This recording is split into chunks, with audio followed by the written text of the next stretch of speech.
Hey guys, so today I'm going to show you how to use my habit tracker template. So you can use this to track habits directly in Excel. You can generate a habit tracker for any month, and you can export these habit trackers as PDFs to use in GoodNotes or Notability.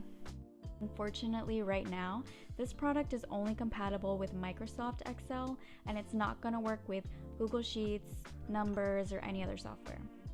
So this is the first page. It's just going to be all of the headers that are available. And then you have your habit trackers. So just name your habits along the side and then choose your settings. So M header just means month header, but then you have all of those other different headers that you saw on the first page.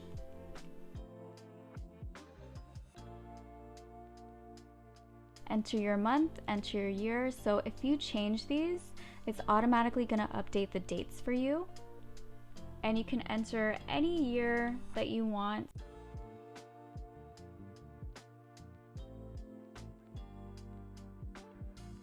If you prefer not to have the weekend shadings, go ahead and just select no. Now, to mark a habit as done, all you have to do is enter a number between 1 through 6. So 1 makes the box green, 2 makes it blue. And this is just conditional formatting, so you can change the colors in Excel, and I show you how to do that in the guidelines PDF that comes with your purchase.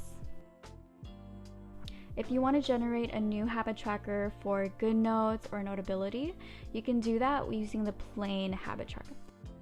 You're going to do the same thing, choose your header, month, and shading, and then all you have to do is Command P to print. In the bottom left-hand corner, just select PDF and save as PDF. And now you have a PDF that you can import into GoodNotes if you prefer to track your habits that way. And that's pretty much it. Thanks, guys.